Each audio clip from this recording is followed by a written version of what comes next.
OK. Right. Prêt pour une deuxième session, tout le monde? OK, là, on va mettre quelque chose au clair, OK? Le niveau d'enthousiasme est beaucoup trop bas, OK, en ce moment? Ceux qui étaient... Yeah! Ceux qui n'étaient pas là hier soir, j'ai dit que moi, à Impact, le vendredi soir, je le répète encore. Ça fait des années que je suis là, je le répète presque... Je voudrais pas chaque semaine, mais souvent. Que je veux pas être là en avant tout seul à parler, puis que tout le monde est là, puis fait juste me regarder, puis dit rien. C'est du donnant-donnant, OK? On est ensemble pour apprendre. Je suis dans le même bateau que vous. On apprend, on veut se rapprocher de Dieu. On est tout le monde ensemble là-dedans. Fait qu'il faut que vous fassiez des sons. Faut que vous dites amen quand vous trouvez ça bon. Faut quelque chose qui arrive, OK? Faut que ce soit comme ça, OK? Sinon, moi, je me sens bien trop tout seul ici, là, en avant. OK? Deuxième session, ensemble. Je vous invite à prendre des notes aussi des questions que vous avez peut-être à cœur. Des fois, pendant le message, il y a une question qui pop. Prenez-la en note direct. On va prendre le temps d'en parler tantôt. J'ai hâte d'avoir une conversation avec vous. Moi, c'est un des sujets que j'aime beaucoup discuter. En quelques messages, comme je l'ai dit tantôt, on ne va pas couvrir toutes les questions je ne pourrais pas couvrir toutes les questions que vous pourriez avoir, mais tantôt, on va prendre le temps vraiment de parler concrètement de tout ça. Je sais qu'hier soir, on a eu des bonnes discussions après la réunion aussi sur les questions, les directions de la vie, etc. Là, fait que, prenez vos questions en note. Ça va me faire plaisir cet après-midi qu'on en parle, quand on en parle ensemble. Attendez-vous, je n'ai pas les réponses à tout. Okay? Je vais juste enlever les attentes. Okay? Je ne vais pas répondre à toutes vos questions, mais on va trouver des pistes sûrement de réponses et de réflexions ensemble. Fait que ce matin, deuxième session, ensemble, on est encore dans le livre de Josué. Si vous déjà allez soit mettre votre doigt dans votre Bible ou aller dans votre application, on va être dans le livre de Josué, chapitre 14. On va sauter une couple de chapitres pour la deuxième session. Puis on va regarder ensemble. Chapitre 14 de Josué. Là, on arrive à un point entre le chapitre 2, on a vu chapitre 6 un petit peu tantôt. Chapitre 14, on fait un grand pas en avant. Il s'est passé beaucoup de choses là-dedans, entre les chapitres, disons, 6 et 14. Et quand on arrive au chapitre 14, dans Josué, la plupart des grands combats de Josué et tout le peuple de Dieu sont derrière eux. On a vu Jéricho qui était un des grands combats. L'autre combat qui a suivi juste après, c'était la ville d'Aï, qui était un autre grand combat qu'ils ont dû faire face et qui ont pris possession également. Et il y a eu d'autres, il y a l'histoire avec les Gabaonites, une grande arnaque. Josué s'est fait avoir dans son leadership, il n'a pas consulté Dieu, puis il s'est fait avoir quelques chapitres précédents. Et là, on arrive au chapitre 14, où ce que maintenant, c'est le temps pour Josué et le peuple de prendre possession du pays. Ça veut dire que tous les grands combats sont faits. Les grandes villes qu'on devait combattre, on les a combattues, on a vaincu. Maintenant, c'est le temps d'occuper la terre promise. Donc, c'est le temps de prendre possession, de distribuer le territoire. Donc, Josué avait des hommes de guerre qui étaient là et Josué allait mandater. Certains hommes disaient, toi, tu vas prendre telle province, toi, tu vas aller prendre telle province pour posséder le pays. Et là, on arrive dans ce contexte-là. En Josué 14, on va lire ensemble les versets 5 à 13. OK, je sais, ça peut paraître beaucoup de versets. On va tous survivre, OK? Tout le monde va être correct. On va se rendre jusqu'au verset 13 en un morceau. Tout va être correct, OK? Versets 5 à 13. All right?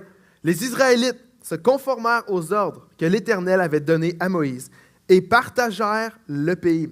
On est rendu au temps de posséder maintenant le pays. Les Judéens s'approchèrent de Josué à Gilgal. Caleb, vous allez voir, on va parler de Caleb aujourd'hui.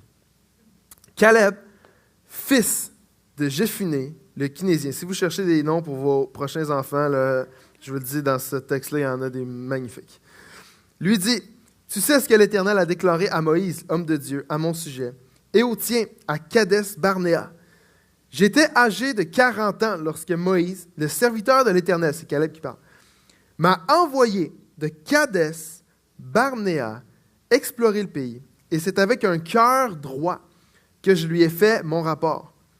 Mes frères qui étaient montés avec moi ont découragé le peuple, mais moi, j'ai suivi pleinement la voie de l'Éternel, mon Dieu. » Je fais juste une pause, juste ici.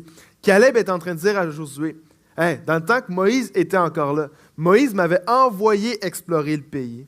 Puis lorsque moi, je suis revenu faire mon rapport, moi, était droit. Mon rapport sur la terre promise était droit, mais mes frères qui étaient là, les autres espions qui étaient là avec moi, eux ont fait un rapport négatif, ont essayé de décourager le peuple d'y aller. Mais moi, j'ai suivi la voie de l'Éternel, puis je t'ai fait un rapport qui était juste. » Et ça, c'est ce que Caleb est en train de dire à Josué. Et voici verset 9. « Et ce jour-là, Moïse a juré, le pays que ton pied a foulé sera ton héritage. C'est Moïse qui disait ça à Caleb. Et celui de tes descendants pour toujours, parce que tu as pleinement suivi la voie de l'Éternel, mon Dieu. Maintenant, voici que l'Éternel m'a fait vivre, comme il l'a dit. Il y a 45 ans que l'Éternel a dit cela à Moïse, à l'époque où Israël marchait dans le désert. Je suis aujourd'hui âgé de 85 ans. Combien sont d'accord que tu n'es jamais trop vieux pour faire la volonté de Dieu? Amen. Amen. Amen par la foi. Nous, on n'a pas 85 ans, mais amen par la foi. Verset 11. Je suis encore aussi robuste que le jour où Moïse m'a confié cette mission.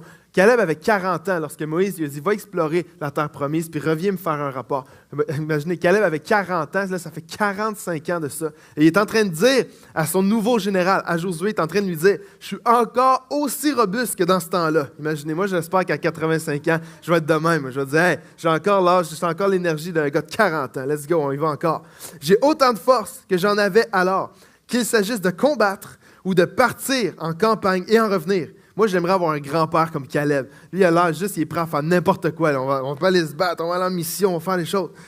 Donne-moi donc la région montagneuse dont l'Éternel a parlé à cette époque-là, la promesse d'il y a maintenant 45 ans, qu'il avait fait à travers Moïse. Tu as appris alors qu'il s'y retourne des Anakim et qu'il y a des villes grandes et fortifiées. Si l'Éternel est avec moi, je les chasserai, comme il l'a dit. Josué bénit Caleb, fils de Jephuné, et lui donna Hébron pour héritage. On rencontre un personnage extrêmement important du livre de Josué, un personnage qui s'appelle Caleb à l'époque. Et Josué et Caleb, là, on voit la conversation qu'ils ont ensemble à ce moment-ci, mais ça fait des années et des décennies qu'ils se connaissent. Et ils ont quelque chose de particulier parce que Josué et Caleb sont les deux seuls de tout le peuple de Dieu à avoir expérimenté la sortie d'Égypte, d'avoir expérimenté le désert et d'avoir entré dans la terre promise. De tout le peuple de Dieu qui était dans le désert juste avant la terre promise, il y en a juste 2 sur des millions qui ont expérimenté la terre promise. C'est Josué et Caleb. Et pourquoi? La question ce matin, pourquoi s'il y a juste ces 2-là? Pourquoi est-ce que Caleb et Josué sont les 2 seuls à avoir entré dans la terre promise? Et lorsque nous, on lit cette histoire-là, lorsqu'on voit Josué qui est en train de séparer les territoires, on peut le lire rapidement. Mais pourquoi est-ce qu'il y a juste Josué qui est maintenant le général et qui a son bras droit qui est Caleb, qui va avoir maintenant la région d'Hébron? Pourquoi est-ce que c'est ces 2 gars-là qui entrent dans la terre promise et que tous ceux qui étaient dans le désert ne l'ont pas expérimenté? J'aimerais te suggérer ce matin que tout s'est joué 45 ans plus tôt. Pourquoi est-ce qu'aujourd'hui sont les 2 seuls à l'expérimenter? Ça s'est joué des années avant même l'entrée dans le pays.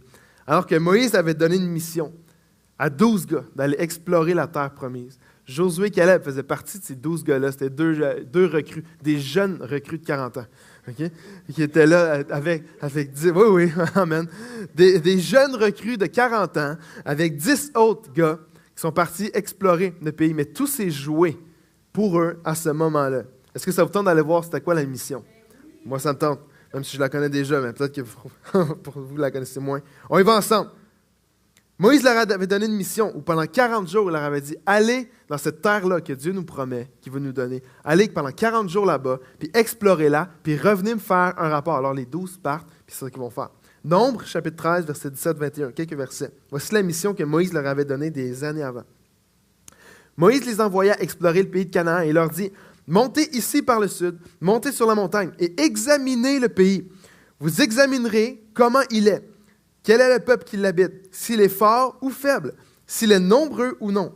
Vous examinerez quel genre de pays il habite, s'il est bon ou mauvais, quel genre de ville il habite, si elles sont ouvertes ou fortifiées.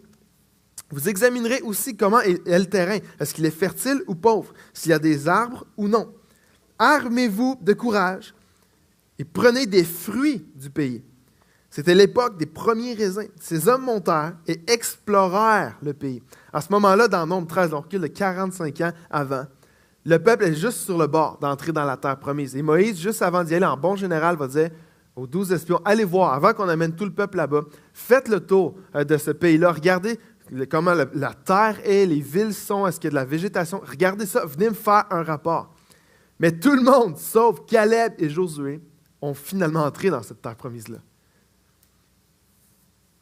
Tellement de gens qui sont entrés. Tout le monde, sauf Caleb, sont... En fait, Caleb et Josué sont les seuls à avoir entré. OK, bon, on s'entend là-dessus. Caleb et Josué sont les seuls qui sont entrés là-dedans. Mais imaginez ça. Imaginez, regardez l'image. Il y a littéralement, avec les femmes et les enfants, on peut assurément dire que c'était plus d'1 million de personnes qui sont sorties d'Égypte, que Dieu a libéré son peuple et qui sont maintenant dans le désert. Plus d'1 million de personnes sont sorties de l'esclavage, mais n'ont jamais expérimenté la terre promise. Et moi, c'est l'image, jusqu'à aujourd'hui, où combien de gens sont sauvés, vont donner leur vie à Christ, mais ne vont jamais expérimenter la vie que Dieu avait pour eux. Est-ce que tu me suis ce matin? Combien de gens vont être libres du passé, de voici ce qui te tenait, voici l'esclavage dans lequel tu étais, que Dieu peut te sauver, comme le peuple. Il est sorti de l'esclavage, mais par désobéissance et par toutes sortes de raisons, on n'a pas pu s'emparer de ce que Dieu avait pour eux. Et moi, c'est une image jusqu'à aujourd'hui de comment est-ce que Dieu peut nous sortir par sa grâce. N'importe qui va crier à lui, être repentant devant lui, va le sortir de son péché, mais par toutes sortes de raisons, ne va pas s'emparer de la vie qu'il avait pour eux. Et la Bible va nous enseigner certains principes qui ont fait la différence. Pourquoi est-ce que Caleb et Josué sont les seuls à avoir entré? Et comment est-ce que nous, aujourd'hui, on peut prendre ça et baser notre vie pour pouvoir s'emparer de ce que Dieu a pour nous? Est-ce que ça vous intéresse? All right. La première pensée ce matin dans ce message, c'est qu'on doit apprendre à ajuster notre perspective sur certaines choses. On doit apprendre à ajuster notre perspective. Si tu veux t'emparer de la destinée que Dieu a pour toi, si tu veux t'emparer du plan que Dieu a pour ta vie, il va falloir que tu apprennes à ajuster la façon que tu vois certaines choses, la façon que tu vas voir les autres personnes. Il va falloir que tu ajustes la façon que tu vois les opportunités. Il va falloir que tu ajustes la façon que tu vois les obstacles. J'aimerais te suggérer ce matin que notre vision, par défaut, elle est défectueuse. Notre vision humaine sur les autres, sur les opportunités, sur les obstacles de nos vies, elle est défectueuse. Et je crois que ce matin, Dieu va ajuster la manière qu'on voit peut-être plusieurs choses dans nos vies. Pas juste une fois, mais comme mode de vie, que ça devienne un réflexe de regarder certaines choses, pas de nos yeux humains, pas avec une perspective juste humaine, mais avec sa perspective à lui. Moïse est à la porte du pays au moment où on lit l'histoire. Et il envoie des hommes explorer le pays. Et regardez bien, vous allez voir ce que je veux dire avec le clash de la perspective, où les 12 hommes vont voir exactement la même chose. Mais il y en a 2 sur 10 qui vont revenir avec des rapports complètement différents. Regardez bien, on continue, Nombre 13, verset 25. Lorsqu'ils viennent de faire 40 jours d'exploration, ils reviennent vers Moïse. Regardez bien. Les espions furent de retour de l'exploration du pays au bout de 40 jours. À leur arrivée, ils se rendirent auprès de Moïse, d'Aaron et de toute l'assemblée des Israélites à Kadès de Barnéa, dans le pays de Paran. Il leur fit un rapport, ainsi qu'à toute l'assemblée, et ils leur montrèrent les fruits du pays. Ils sont même revenus avec physiquement des fruits de la terre promise pour leur montrer. Et voici ce qu'ils racontèrent à Moïse. Voici le rapport des espions. Nous sommes allés dans le pays où tu nous as envoyés. C'est vraiment un pays où coule le lait et le miel. Et en voici les fruits. Imaginez, là, les 12, là, sont tous sur un commun accord. Ils reviennent. La première chose qu'ils vont dire à Moïse, « Wow, la terre où tu nous as envoyés, c'est vraiment ce que Dieu disait. C'est une terre où coule le lait et le miel. Il y a de l'abondance. » Et ils reviennent. On ne sait pas avec quoi ils les ont transportés, mais ils reviennent avec les fruits de ce pays-là pour prouver à tout le monde que c'est vrai. Ce que Dieu disait, c'est vrai. Le rapport, là, jusqu'à maintenant, après une phrase, c'est un bon rapport. C'est de dire, wow, ce que Dieu nous a dit, c'est vrai. On arrive de là, regardez ça, wow, on a la bénédiction, là, elle tient dans nos mains, là, elle est là. Et jusque-là, tout va bien.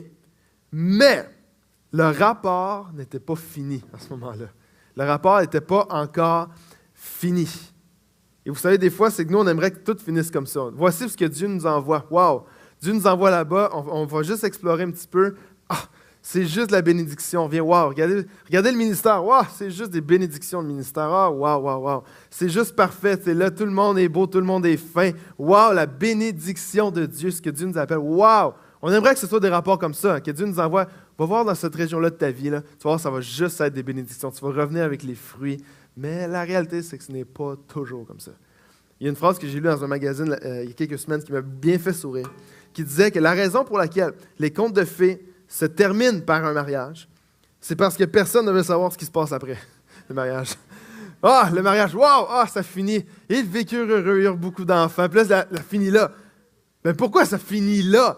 Parce que personne ne veut savoir ce qui se passe après. On veut juste quitter sur l'image que tout est beau, tout le monde est fin, tout est parfait, puis c'est le mariage, puis la belle robe, puis le voyage de noces, puis tout le kit.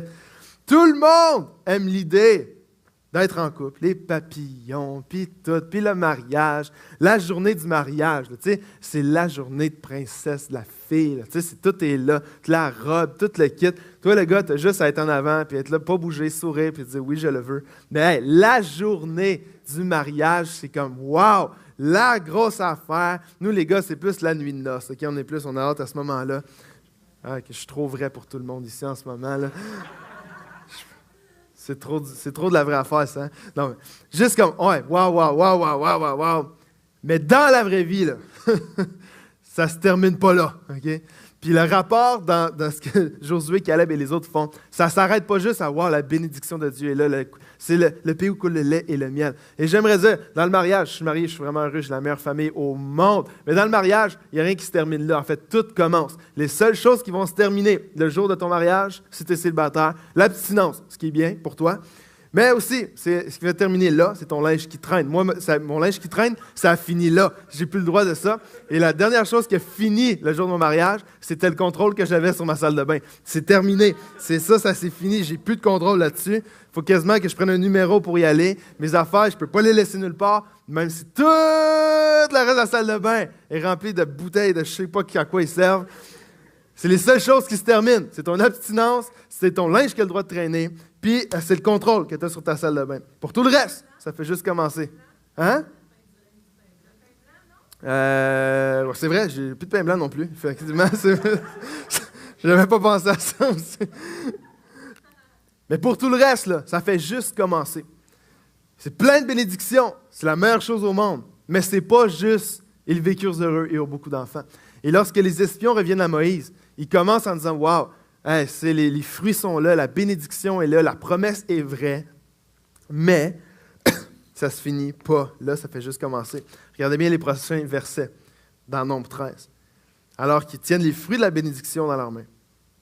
Mais le peuple qui habite ce pays est puissant. Les villes sont fortifiées, elles sont très grandes. Nous y avons vu des descendants d'Anak, les géants. Nous ne pouvons pas monter contre ce peuple, car il est plus fort que nous.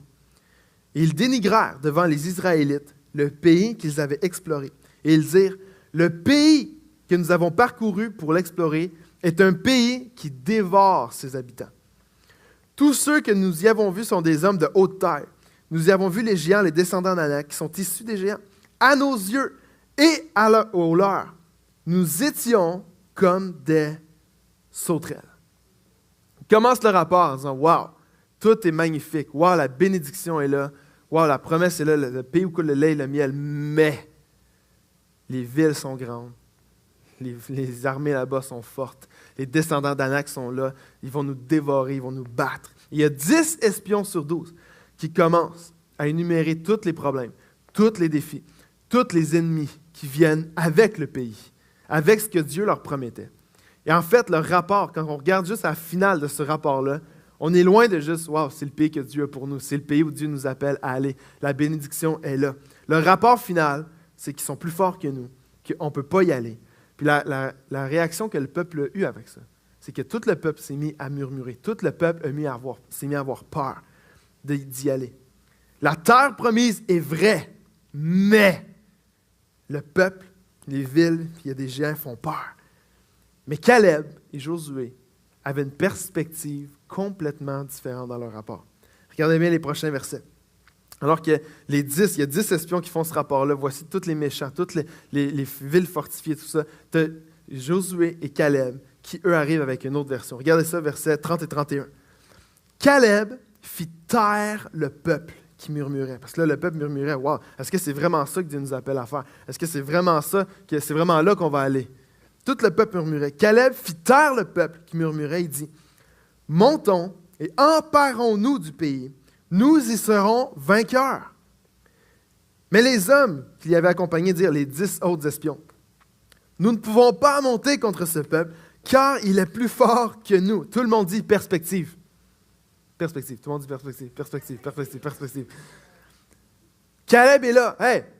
Il fait taire le peuple. Arrêtez de murmurer. On va y aller. On va les vaincre. Si Dieu est avec nous, qui pourrait être contre nous? C'est cette attitude-là que Caleb a. Hey, on va y aller. Oui, ils sont là, les géants, mais on va y aller quand même. Mais là, il y a les 10 autres qui sont là, puis il dit, hey, on ne peut pas y aller. On va perdre. On va perdre.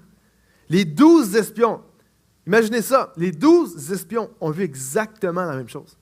Les 12 personnes que Moïse a envoyées ont vu la même bénédiction, ont vu les mêmes fruits, ont transporté les mêmes fruits, ont vu le même potentiel de cette terre-là. Ils ont vu aussi les mêmes ennemis. Ils ont vu les mêmes villes fortifiées. Ils ont vu les mêmes peuples ennemis. Ils ont vu les mêmes défis que cette terre-là avait aussi. Mais ils arrivent avec des rapports complètement différents, avec une perspective complètement différente. C'est la même expédition, c'est la même situation, c'est le même pays, mais deux perspectives complètement différentes.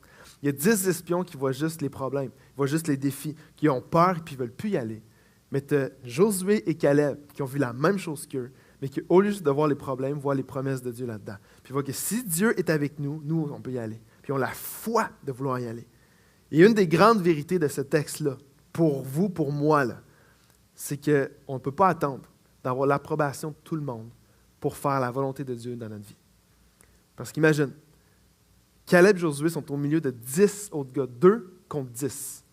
10 qui disent que ce n'est pas une bonne idée, 10 qui disent on ne peut pas y aller, on va perdre. Mais eux, s'ils écoutent la voix, s'ils attendent, c'est vrai qu'il y en a qui ne veulent pas y aller, si 10 gars-là étaient avec nous, ils ne veulent pas y aller, ok, mais on n'ira pas. La vérité ici, c'est que tu ne peux pas attendre que tout le monde soit d'accord avec ce que toi tu vois, dans ce que Dieu te montre, pour faire ce que Dieu t'appelle à faire. Tu ne peux pas t'attendre d'avoir l'approbation de tout le monde pour faire ce que Dieu t'appelle. Parce que Caleb et Josué étaient 2 contre 10. Ça serait tough. Moi, je me mets dans les souliers de Caleb et Josué. Si on est là, on est juste 2, là, puis il y a 10 autres qui sont juste en train de blaster. On ne peut pas y aller, on va se faire battre, on ne peut pas y aller, il faut rester ici, on va se faire démolir si on y va. Et là, on est là, 10 contre nous, là, qu'on est juste 2. Qu'est-ce qu'on va faire? Tu ne peux pas attendre d'avoir l'approbation de tout le monde. Moi, je l'ai eu à différentes saisons de ma vie, ça. Lorsque je sortais avec ma femme à l'époque, pas si longtemps, là, ça fait 6 ans, 6-7 ans de ça, on sortait ensemble. Et moi, j'ai plein d'amis en dehors de l'Église encore. Je ne suis pas juste pasteur, que je ne connais pas de gens qui sont en dehors de l'Église. Puis, on a plein d'amis que je connais encore bien, puis c'est des bons amis, mais qui ne sont pas encore croyants. Pas encore croyants. Ils vont le devenir. Amen. Puis à l'époque, pour eux, c'était une folie qu'on se garde pur pour le mariage. C'était arriéré. Là.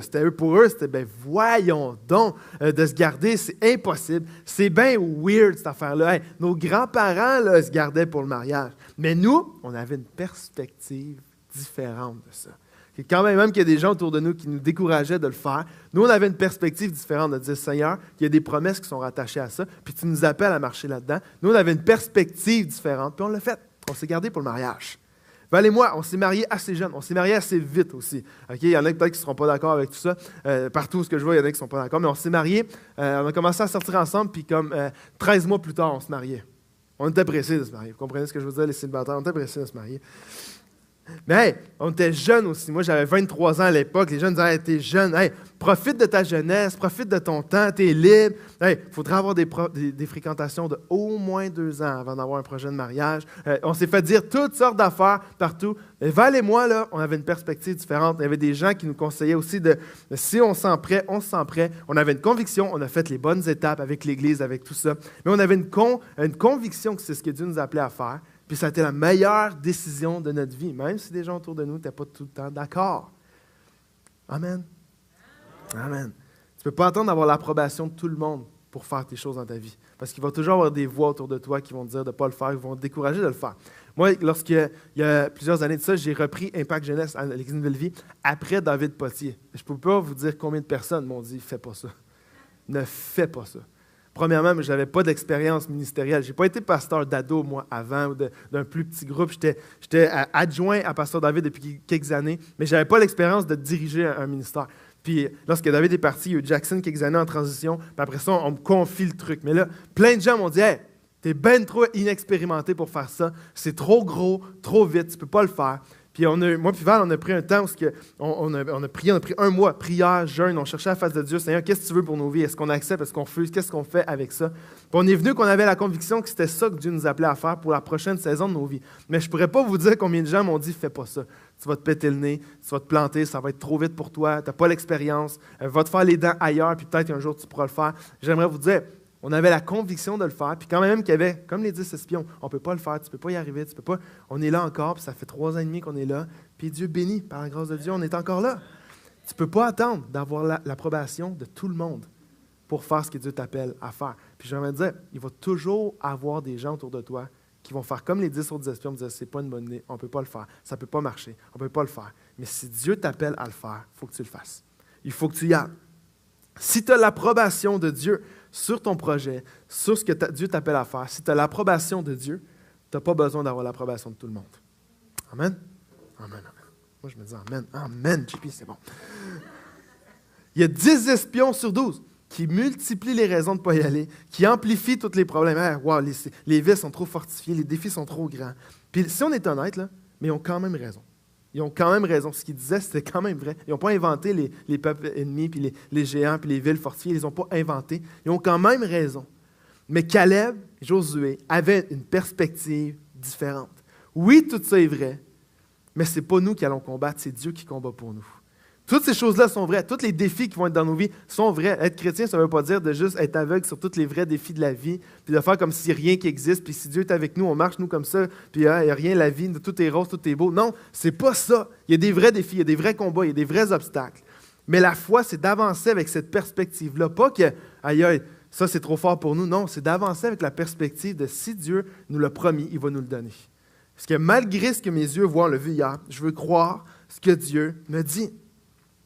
Vivre par la foi, c'est pas faire comme si on n'a pas peur de rien. Là. C'est pas comme s'il n'y a rien qui peut nous faire peur dans la vie, comme la peur de l'inconnu. Moi, quand j'ai repris Impact Jeunesse, je peux vous dire, la peur de l'inconnu, là, big time. Là. J'avais peur de me planter, j'avais peur que les gens viennent plus, que ça se vide, que ça ne marche pas. J'avais peur de tout. La peur de l'inconnu, c'est vrai. La peur de se rendre vulnérable aussi, c'est vrai que ça existe. La peur de perdre quelque chose. Dis, Seigneur, si je fais un pas de foi, puis que je laisse quelque chose ou quelqu'un derrière pour faire ce pas de foi-là, pour t'obéir, j'ai peur de perdre. J'ai peur qu'au change, là, je perds. J'ai peur que ça arrive, ça. J'ai peur de l'échec. Ça t'est déjà arrivé d'avoir peur de l'échec? De faire quelque chose, de te peur, puis que, Seigneur, il me semble que si je vais dans cette direction-là, j'ai peur que ça ne marche pas. J'ai peur de me planter. La vie là, chrétienne, marcher par la foi, ça ne veut pas dire que ces choses-là n'existent pas. Ils sont réels. Mais vivre par la foi, ça nous permet de les regarder, mais avec une autre perspective. Ça me dit que oui, ils sont là, ces choses-là. Oui, ces peurs-là peuvent être là. Mais ça me permet d'avancer. La foi va me permettre d'avancer avec une perspective que oui, ces choses-là sont réelles puis sont là, puis je ne veux pas juste faire comme s'ils n'existent pas. Mais je veux avancer avec la perspective de la promesse de Dieu. Je veux avancer avec la perspective de la puissance de Dieu. Que si Dieu m'appelle à le faire, il va me rendre capable de le faire. Amen. Dieu accomplit toujours ce qu'il promet. Caleb et Josué ont vu les mêmes choses, mais avaient une perspective différente. Je veux dire ce matin, on n'est pas appelé à ajuster les promesses de Dieu pour les rabaisser à nos circonstances. Vous savez ce que je veux dire? Parce que des fois, comme les espions vont là-bas, la promesse de la terre promise, wow, incroyable. Mais eux, là, ont rabaissé la promesse. Ils vont dire, ouf, il y a des soldats là-bas, il y a des armées, il y a des villes fortifiées. Ils ont rabaissé la promesse de Dieu au niveau de leurs circonstances. Puis il y a 10 espions sur 12 qui, en fait, ne vont jamais l'expérimenter. On est appelé à regarder nos circonstances, mais garder les promesses de Dieu devant nous. Ta perspective peut soit te confiner à regarder la terre promise de loin dans ta vie, ou te permettre d'y aller. Parce que pour 10 espions, leur perspective, parce que c'était juste, on ne peut pas le faire, ça va être difficile, on va se faire démolir, leur perspective les a condamnés en fait à ne jamais entrer là-dedans. Ils ont resté là parce qu'ils n'ont jamais voulu y aller. Ou ta perspective peut te permettre d'aller la conquérir. Oui, il y a des combats, mais Dieu est avec nous dans les combats. Alors non seulement Caleb a ajusté sa perspective, la deuxième chose que je veux te parler ce matin avant le dîner, c'est que c'est important que si tu veux entrer dans ce que Dieu a pour toi, je ne sais pas exactement, on pourra en parler tantôt si vous voulez avec vos questions et réponses ensemble, discussions ensemble, il va y avoir des défis là. Dans tout ce que Dieu peut t'appeler, moi, ma vie, c'est des défis, okay? Ma vie, c'est des obstacles. Moi, c'est Impact, oui, Dieu bénit, puis il y a toutes sortes de choses. Je regarde où ce que Dieu m'a amené. Je vois des fruits de ce que Dieu fait partout. Mais ma vie, c'est constamment des combats, c'est constamment des obstacles dans toutes sortes de domaines. Puis dans ce que Dieu va t'appeler à faire, que ce soit dans ta vie personnelle, peut-être ministérielle, dans ta vie professionnelle, Dieu va t'appeler à briller là où est-ce que tu es. Il va y avoir des obstacles, tu vas avoir des combats, il va y avoir des gens qui vont vouloir te mettre des bâtons dans les roues. Il faut que tu ajustes ta perspective là-dessus. Il faut que tu regardes tout ça, puis ça, c'est vrai, mais il faut que tu mettes les promesses de Dieu en haut de ça. All right? Alors, Caleb, lui, avait appris à faire ça. Il a appris à faire ça. Il a vu les combats, il a vu tout ça, mais il regardait avec une perspective différente. Puis la deuxième chose avant le dîner, c'est que Caleb avait appris à faire confiance au guide. Caleb avait appris à faire confiance à celui qui le dirige. Au-delà de tout, puis on va voir, au-delà de toutes les réponses qu'il aurait pu vouloir avoir sur tous les détails, Caleb avait appris à faire confiance à Dieu qui le dirige. Une des plus grandes marques de Caleb, c'est ça. 45 ans après l'exploration du pays, 45 ans après que Caleb et Josué ont été explorés avec 10 autres espions, Caleb va recevoir la promesse qu'il avait eue, qu'il allait avoir une portion de cette terre-là. Josué, chapitre 14, versets 8 et 9. Mes frères, il parle des 10 autres espions qu'on vient de voir, mes frères qui étaient montés avec moi ont découragé le peuple. Mais moi, j'ai suivi pleinement la voie de l'Éternel, mon Dieu. Et ce jour-là, Moïse a juré, le pays que ton pied a foulé sera ton héritage, et celui de tes descendants pour toujours, parce que tu as pleinement suivi la voie de l'Éternel, mon Dieu. Caleb, dans toute la Bible, okay, puis je te donnerai un devoir, si tu attends de faire ça pendant le dîner, fais une petite recherche. Dans toute la Bible, Caleb, c'est le seul de qui on dit qu'il a pleinement suivi la voie de Dieu. C'est le seul de toute la Bible que tu vas retrouver qu'on dit de cette personne-là qu'il a pleinement suivi la voie de Dieu. Caleb ne suivait pas la voie de Dieu juste quand ça lui tentait, juste quand ça faisait du sens, juste quand il avait épuisé toutes les autres options, puis finalement il disait « OK, Seigneur, je vais te suivre maintenant ». Non, Caleb suivait pleinement la voie de Dieu dans toutes les circonstances. Caleb suivait Dieu sans compromis, sans demi-mesure. Il ne suivait pas juste quand ça y tente ou quand c'est le fun. Non, il suivait pleinement la voie de Dieu. Il avait confiance que Dieu le dirigeait à chaque étape, à chaque saison. Pleinement confiance. Regardez bien dans Nombre 14, versets 6 à 9. Le pays que nous avons parcouru pour explorer était un pays très bon, un pays qui était excellent. Si l'Éternel nous est favorable, il nous y conduira et nous le donnera. C'est lui qui va nous conduire, c'est lui qui me dirige. Si c'est ce que Dieu nous promet, bien, c'est lui qui va m'amener là-bas. Caleb avait déjà confiance que c'est Dieu qui allait le conduire. C'est un pays où coule le lait et le miel. Seulement, ne vous révoltez pas contre l'Éternel et n'ayez pas peur des habitants de ce pays, car nous ferons d'eux qu'une bouchée. Ils n'ont plus de protection, et regardez, et l'Éternel est avec nous. Confiance, c'est lui qui me guide, c'est lui qui est là. Je ne vais pas avoir peur de ce qui peut se présenter devant moi, parce que si l'Éternel est avec moi, je n'ai pas besoin d'avoir peur. Il finit en disant, n'ayez pas peur d'eux. Et je veux vous montrer une nuance des textes. Parce que lorsqu'on regarde à Caleb, autant dans le livre des Nombres, lorsqu'on le voit 45 ans avant la conquête, où il est juste en mission d'exploration, puis lorsqu'on le voit même dans Josué 14, une des nuances des textes, c'est que dans ce que Caleb dit, là, il n'y a jamais une notion de « voici une garantie que Dieu m'a donnée. Voici le plan détaillé que Dieu m'a donné. Voici le plan quinquennal qui va arriver les 5 prochaines années. Voici ce qui va arriver, Caleb. Je t'appelle à faire ça. L'année numéro 1, tu vas aller faire ça. L'année numéro 2, telle ville. Après ça, vous allez être là l'année numéro 3. Il n'y a pas de ça. Il n'y a pas de garantie. Dans ce que Caleb dit, en suivant la voie de Dieu, Dieu ne lui a pas donné une garantie. Il ne lui a pas donné un plan détaillé. Il ne lui a pas donné un timing. Il n'a pas dit, Caleb, tu vas voir, après 10 ans, tu vas être rendu là, puis dans le plan, après ça, on va donner une promotion, tu vas être maintenant là, puis dans 45 ans, c'est là que ça va arriver. Dans tout ce que Caleb dit, aucun timing, il n'y a pas de détail. La seule chose qui importait pour Caleb, c'était la présence de Dieu.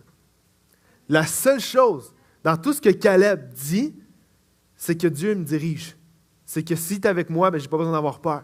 Je n'ai pas besoin d'avoir le plan détaillé. Je n'ai pas besoin, Seigneur, d'avoir le plan sur 5 ans. Je n'ai pas besoin d'avoir tous les détails de ce qu'il faut que je fasse, puis où tu m'amènes. Puis non, si tu es avec moi, je n'ai pas à m'inquiéter.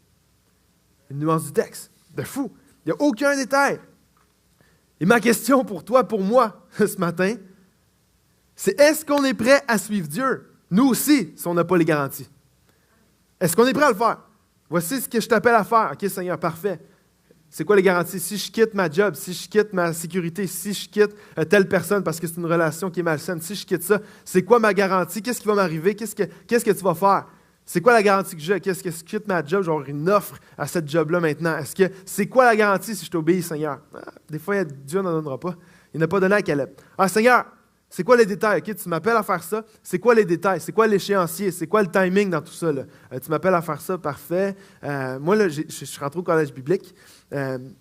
Puis j'ai quitté. J'avais des bourses d'études dans ce que je faisais. Je me suis fait traiter tous les noms gentiment par mes anciens collègues à l'université pour aller me former en théologie. Tu sais, les débouchés en théologie, c'est comme, ils m'ont dit, t'es-tu fou, man? Qu'est-ce que tu fais là? J'ai étudié en administration. Puis lorsque je sentais que Dieu m'appelait, j'ai lutté, moi, pendant 1 an de temps, où je ne voulais pas y aller. Je ne voulais pas y aller au collège biblique. Je ne voulais vraiment pas y aller. J'avais du succès en ce que j'étudiais. J'aimais quand même ça. Mais de tout part, de tous côtés, j'avais vraiment l'impression que Dieu m'appelait à aller me former pour le ministère. Puis je me suis battu avec Dieu pendant 1 an de temps. Puis lorsque je suis allé, je me disais, OK, Seigneur, qu'est-ce que tu m'appelles à faire maintenant? J'ai tout laissé. Là. Je me suis dit, j'avais dit, je vais faire une pause d'1 an. Je vais aller faire au moins un certificat pour commencer en théologie. Puis je vais voir après. Puis lorsque je fais ce pas-là, savez-vous qu'est-ce que Dieu m'a donné comme détail? Aucun. Zéro, pas en tout, zéro. Moi, j'arrive au collège biblique, je me souviens comme si c'était hier, ça fait maintenant 6-7 ans de ça. J'étais assis sur le banc dans mon premier cours, de mon bac en théologie. Je faisais certificat en théologie à l'époque, quand j'ai commencé. J'étais assis sur mon banc un mardi soir dans mon cours. Le cours s'appelait Vie spirituelle. Puis, vous savez comment ça m'a marqué. Puis, moi, je faisais mon bac en administration et en comptabilité. Puis, j'étais assis dans la classe ce soir-là, puis j'ai juste la pensée de « Mais qu'est-ce que je fais ici? Qu'est-ce que je fais là? » J'ai aucune idée ce que Dieu m'appelle à faire. J'ai zéro. Moi, je parlais avec des gens, tu vois, moi c'est l'implantation d'église, moi, c'est la prédication, moi, c'est l'éducation chrétienne, moi, j'étais là, je sais pas, tu sais, je me sentais, on dirait que tout le monde avait une parole de Dieu pour leur vie, puis moi, j'étais là comme... J'ai aucune idée pour vrai. J'ai à cœur certaines choses. J'ai aucun pasteur de ma famille, moi, tu sais, fait que je suis comme mon père, comme mon grand-père. Moi, non, j'ai aucune idée, là, je ne sais pas ce que c'est les œuvres humanitaires. Tu sais, ça, c'est quelque chose que j'avais vraiment à cœur.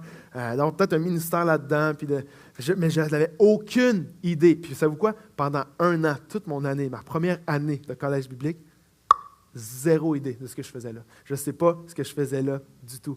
Parfois, Dieu va t'appeler à faire des choses, puis tu n'auras pas de détails. Caleb n'a jamais eu de détails. C'est juste, Seigneur, si tu es là, je te suis, je n'ai pas à m'inquiéter. Si tu n'as pas d'agenda, si Dieu ne te donne pas l'agenda là, de tes 2, 3, 5, 10 prochaines années, est-ce que tu es prêt à faire les pas de foi quand même? Si Dieu ne te donne pas les méthodes, voici ce qui va arriver. Tu vas faire ce pas de foi-là, puis après ça, tu vas aller dans cette église-là, puis après ça, tu vas servir là. Si Dieu ne te les donne pas les méthodes, est-ce que tu es prêt à le suivre quand même? Es-tu prêt à faire les pas de foi quand même? Parce que c'est ce qui arrive avec Caleb. Et de Caleb jusqu'à Jésus, ce n'est pas juste un principe qui est avec Caleb. C'est un principe biblique, c'est un principe du royaume de Dieu. Jésus a fait la même chose avec tous ses disciples. Parce que lorsque Jésus a commencé son ministère public, puis on va voir ça cet après-midi rapidement, juste avant la période de questions, lorsque Jésus commence son ministère public, là, il a approché des hommes et des femmes, puis il a fait « Hey, suis-moi ». Moi, si quelqu'un vient me faire ça dans la rue, je vais faire « OK, non, je ne vais pas... » La police, immédiatement, c'est... Mais Jésus arrive. Jésus commence son ministère. Puis la seule chose qu'il dit à des hommes qui approchent, « Suis-moi ». Jésus ne donnait pas de plan.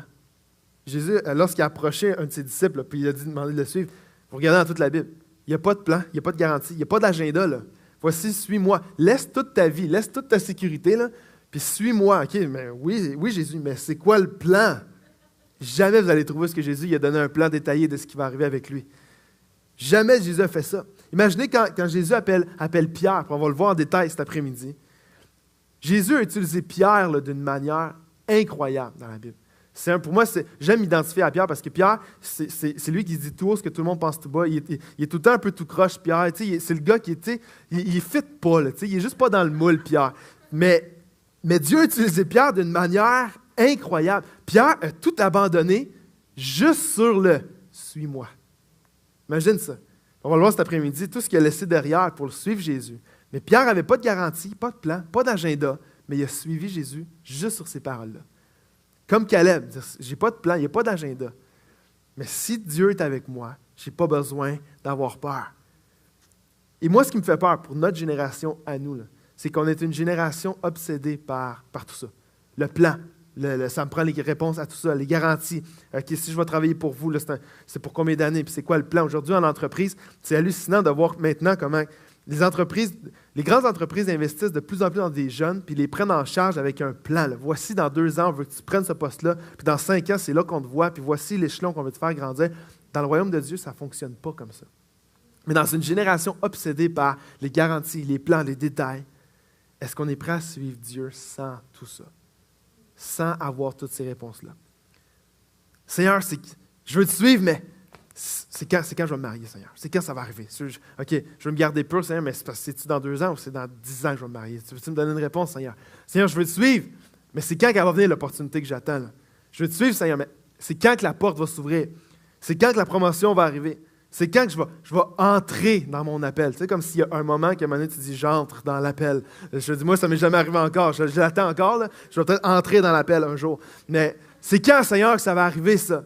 Au Seigneur, c'est quelle personne que tu veux que je m'arrive? C'est quelle église que je dois aller? Quel job je dois prendre, Seigneur? Quelle école? Seigneur, quoi? Où? Quand, Seigneur?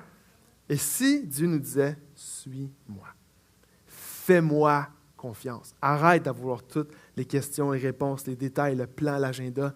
Suis-moi. » Est-ce que Dieu va trouver des gens, des jeunes aujourd'hui, qui sont prêts à le suivre sans tout ça?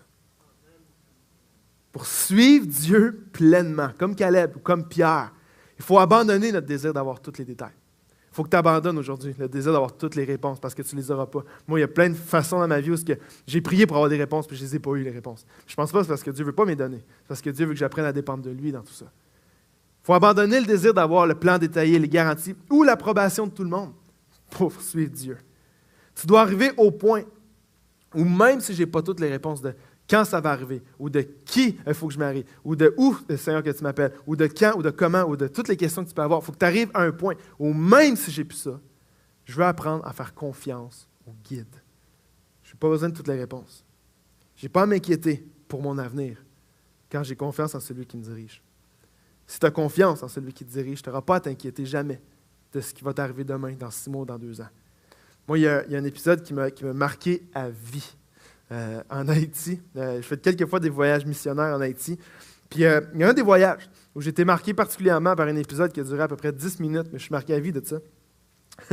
On s'en allait à un orphelinat. On allait servir un orphelinat là-bas.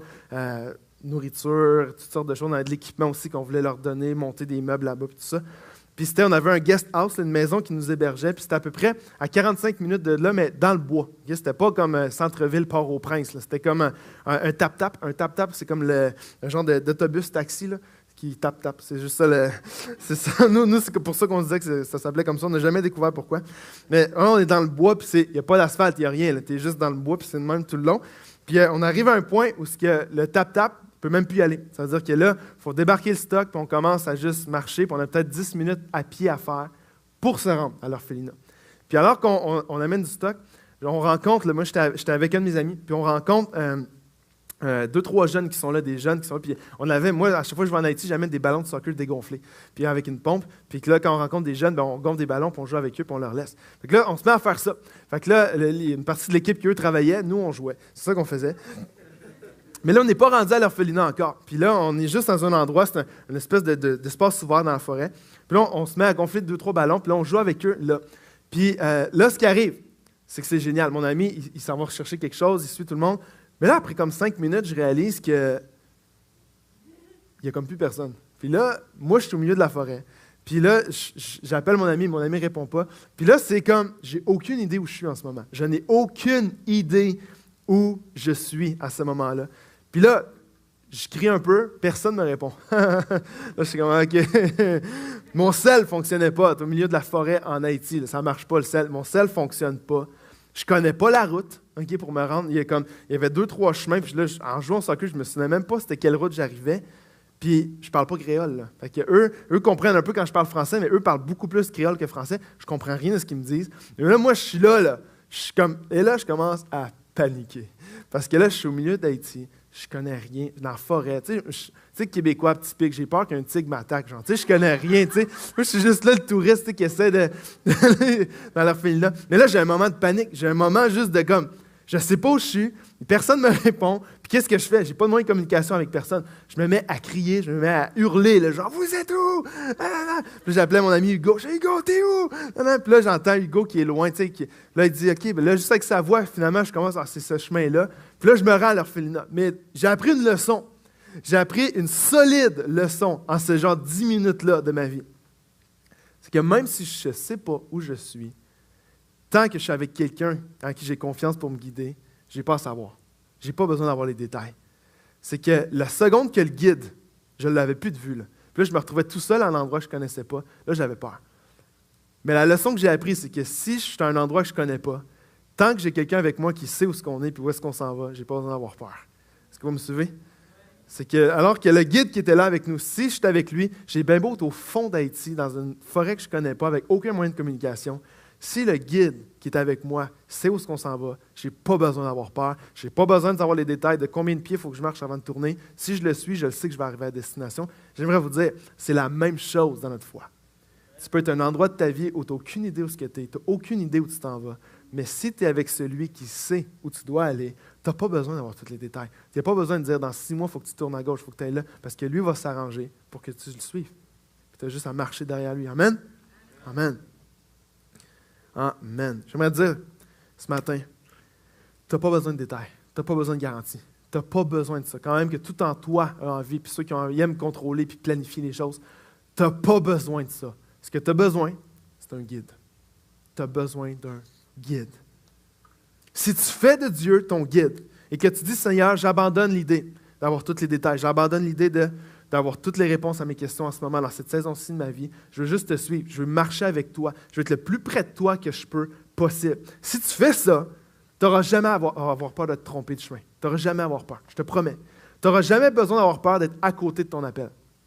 Si tu marches derrière lui et que tu essaies le plus possible de marcher avec lui, de vivre pour lui, tu ne seras jamais à côté de ton appel dans ta vie. Tu n'auras pas besoin de te perdre. Tu n'auras pas besoin d'avoir peur de manquer sa volonté.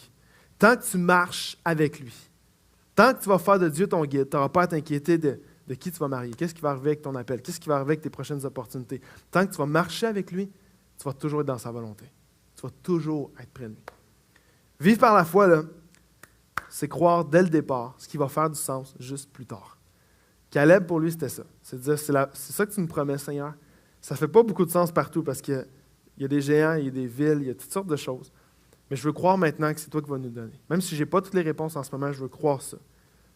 Et la seule chose qui est plus importante que de savoir où tu t'en vas, puis je le sais, c'est toutes les questions de nos vies, là. On veut savoir où on s'en va. Seigneur, où je m'en vais? Qu'est-ce que tu veux pour ma vie? La seule chose qui va être plus importante que d'avoir toutes ces réponses-là, c'est de savoir c'est qui me guide vraiment.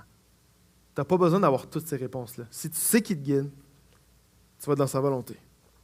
All right? Prendre un temps de prière ensemble, juste avant d'aller dîner ensemble. Seigneur, merci parce que tu es le meilleur guide qu'on pourrait espérer avoir. Toi, tu connais notre passé, tu connais notre présent, tu connais nos situations, tu connais nos questionnements présents, mais tu connais aussi l'avenir. Tu sais où ce que tu veux nous amener. Tu connais les plans que tu as formés d'avance pour chacun d'entre nous. Et Seigneur, je veux te prier simplement pour chacun de nous ce midi. Alors que chacun de nous, on a toutes sortes de questionnements, on a toutes sortes d'appréhensions, on a toutes sortes, Seigneur, de c'est quoi les plans, c'est quoi la destinée que tu as pour chacun de nous. Seigneur, je veux simplement te prier pour chacun d'entre nous ce midi. Seigneur, qui ont besoin peut-être d'ajuster leur perspective, qui ont besoin, Seigneur, en ce moment, peut-être que plusieurs personnes voient les difficultés, voient les défis, voient les géants qui sont là, voient les villes fortifiées de leur vie, Seigneur. Mais toi, tu as des promesses pour eux, tu as un plan pour eux. Et peut-être pour plusieurs, ce midi, tu vas les appeler à ajuster leur perspective, à leur rappeler, Seigneur, que toi, tu as des choses pour eux, tu as des bénédictions, tu as des promesses qui sont là. Malgré tous les défis, tu es là, Seigneur, tu as des promesses pour eux. Et Seigneur, je veux te prier surtout pour moi en premier, mais pour tout le monde, Seigneur, qui sont ici cet après-midi, ce midi, Seigneur, qu'on a juste besoin de toi comme guide, Seigneur. Seigneur, on a toutes sortes de questions, on veut toutes sortes de réponses, on aimerait des fois avoir tellement de détails, mais tellement souvent, Seigneur, tu vas juste nous rappeler en nous disant « Suis-moi ». Fais-moi confiance. Je sais où est-ce qu'on s'en va. Et Seigneur, je veux te prier pour chaque personne ce midi, Seigneur, qui peut-être a plein de questions, puis c'est normal d'en avoir. Seigneur, mais Rappelle-nous par ton esprit, Seigneur, que tu es celui qui nous dirige, Seigneur, que si on te suit, on ne sera jamais perdu. Si on te suit, on ne sera jamais hors de ta volonté. Que toi, tu nous diriges parfaitement dans le bon timing, aux bons endroits. Et si on veut te donner nos vies, on va te redonner nos vies, nos cœurs. Ce midi, on veut te suivre, Seigneur, dans le nom de Jésus. Amen. Amen, amen.